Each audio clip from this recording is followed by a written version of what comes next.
What's up, everybody? It's Hey John. I jabber opportunities nonstop, and today is a phenomenal and, most importantly, a critical and a milestone for cryptocurrency, Bitcoin specifically. But we all know that Bitcoin is the crypto market. What's good for crypto is good for Bitcoin, and what's good for Bitcoin is good for crypto. It's a very symbiotic relationship. Bitcoin was the first cryptocurrency ever released, and now Bitcoin will be the first nationally traded ETF in the future. It'll all be starting tomorrow on 10/19/2021. So far, we have reports of ProShares coming out with their own ETF, and we're going to see many other subsequent following ETFs following it. The fees will be around 0.95. What does that mean? That means essentially if you buy $1,000 worth, you will be paying $950 in fees. And that's okay, folks, because the fees are expensive, but you're paying a premium to trade a premium product. BlockFi. I've been using them for about 3.5 months now, and I suggest you to do the same here. I am getting passive income from my Bitcoin rewards from BlockFi. BlockFi.com/HeyJohn.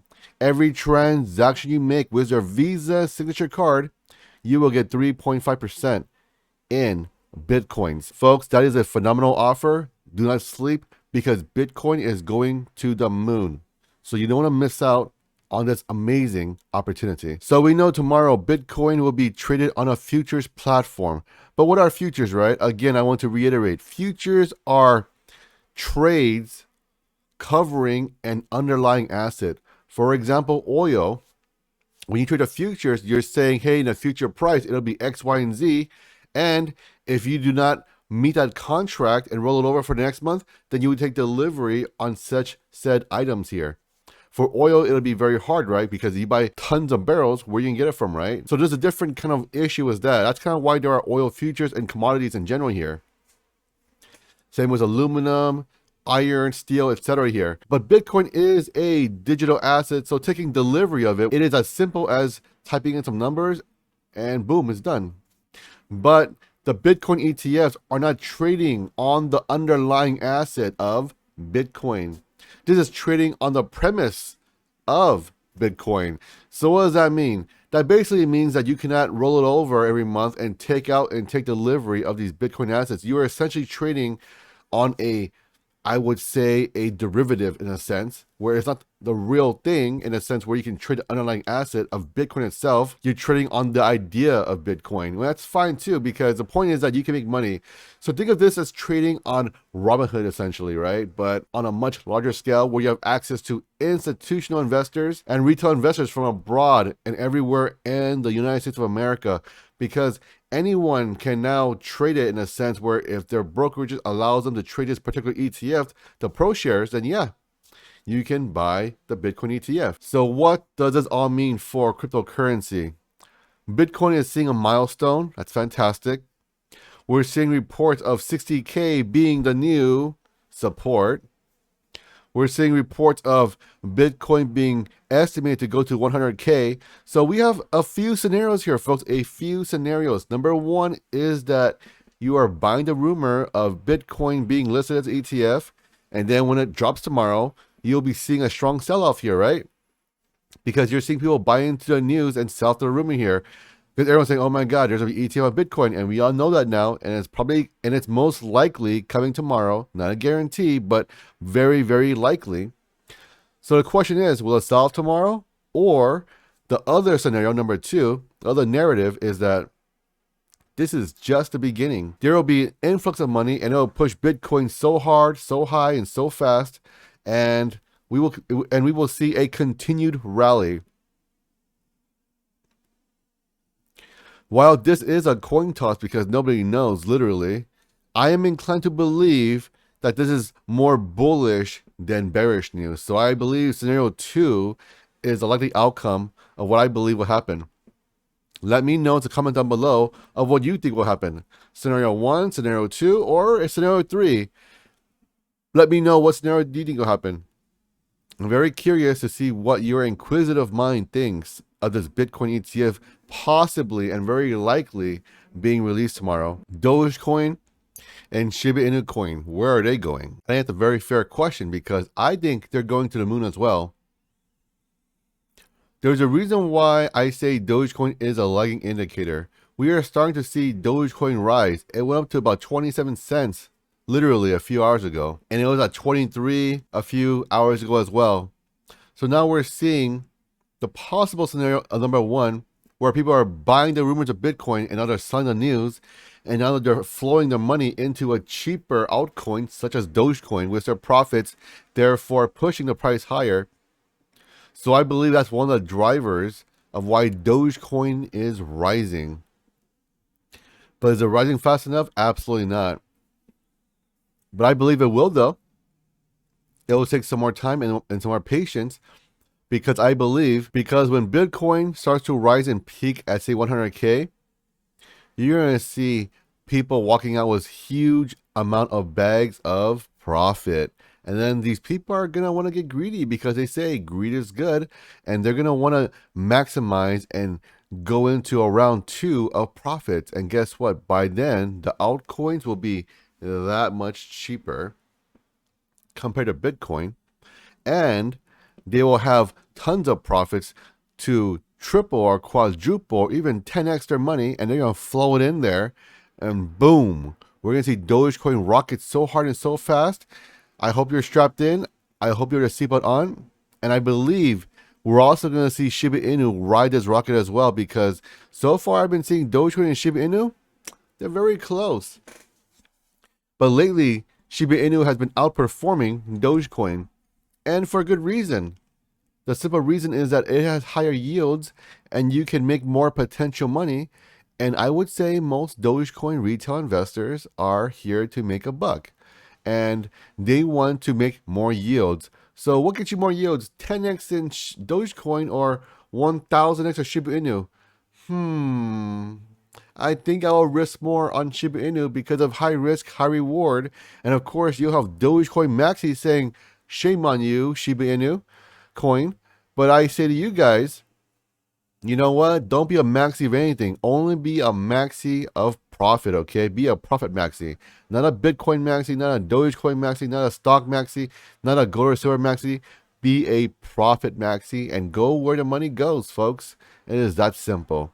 Follow the smart money and you will always make money. So let me go ahead and cover the Bitcoin charts and the Dogecoin charts as well. Let's go. Okay, folks, here we are on the Bitcoin charts now. We are seeing the VITAL ALGO supply chain zone, and they were saying that from about 57,563 to about 58,401, this is the green zone here. When you see green, that means it's going to bounce up, most likely, not a guarantee. And boom, we are now breaking through the VITAL ALGO supply zone, and we are now going higher and charging towards 65,000, which is going to be the next resistance, because that was a previous all-time high number, and we are charging towards it. And remember, today is 10/18 on Monday.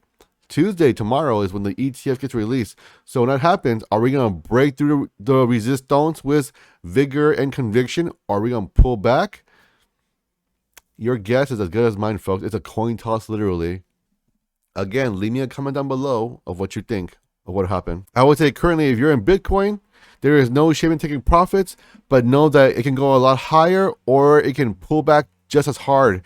So if you want it to be safe, maybe set a stop loss somewhere. Maybe around 58,465 is a VITAL ALGO supply zone, support zone currently. I would say that's not a bad place to put one. Again, not financial advice or anything, just based on what I see on the charts. And of course, if you guys want to give VITAL ALGO a try, my link down below and my coupon code, Hey John, you will get a 25% off coupon. And of course, they have a free trial. You can cancel anytime. So give it a go. So you like it. If you like it, keep it. If you don't like it, well, get rid of it. No big deal. But I like the VITAL ALGO system. That's kind of why when you see my charts, I'm using it because I like it. It makes my life easier. Do I need it? No. But do I like it? Yes. It's a convenience for me and I like it. And of course, it's a tool and I use it as that. I don't use it as my decision maker. I use it as, okay, I'm going to use this and apply my knowledge and then use that to amplify my knowledge. The VITAL ALGO reaction ribbon is now curling up, and now I'm seeing a bullish action indicator here. So to me, this is just the beginning of the bullish trend for Bitcoin. So even if it pulls back, I would say don't worry about it and let it ride out, because of course you're going to see things go up and down. It's going to be very volatile in the next few days here. So be aware of that. And again, if you want to take a stop loss or take some profits, I always say to you folks, there is no shame in taking gains. But I'm telling you right now, based on what the chart says, it says that we're seeing a new bull run begin, and usually bull runs last for a little bit. They don't end in one or 2 days, folks. So here is a Dogecoin chart. We're seeing a different narrative here, right? With Bitcoin, we're seeing a non-stop bull run and the beginning of a new bull run. With Dogecoin, we're seeing us trade in a downward channel here, and now we're testing it once, twice, three, not a fourth time now. As you can see my chart here, and every time we test it, we get rejected. But now, when we get rejected, the lows are actually getting higher. So we're seeing higher lows here. So what does this mean? This means folks are buying the dips, and they are buying it higher. And every time these folks buy dips, well, guess what? They take coins off the market, and that essentially drives Dogecoin higher because they're hodling. Of course, there are some day traders and sellers, but the majority of the folks, I would say, are hodlers, because if the majority of folks were not hodlers, we would go back to 0.000001, just like Shiba Inu coin. So with that being said, I believe Dogecoin is going to see some very bullish possibility very soon, because the 2622 resistance has been broken through, and now we are testing the upper portion of the downward channel. And we're seeing a strong wick from about 26 cents all the way up to about 28 cents here. And the fact that we're seeing high volume today tells me that we're seeing money flow into Dogecoin. And the next resistance will be about 29.08, folks. So I believe we're going to do that very soon, folks. And again, what's good for Bitcoin is good for Dogecoin. And I believe if Bitcoin holds at 60K as a new support and they could test 100K, as reports are saying, and I actually really believe that this will happen, just because of all the momentum and all the good news coming out and surrounding Bitcoin. When this happens, and not if, in my opinion, it's a matter of when, I believe Dogecoin will be at $1. Honestly, $1. So stay tuned, folks. I'll be watching this very, very closely because, well, I like Dogecoin. If you're a new viewer, please subscribe and hit the notification bell. If you're a returning viewer, please like, because YouTube will share this video with more folks, and we need to educate more folks in cryptocurrency to get more investors, and most importantly, have an awesome day, and I will catch you on the next one.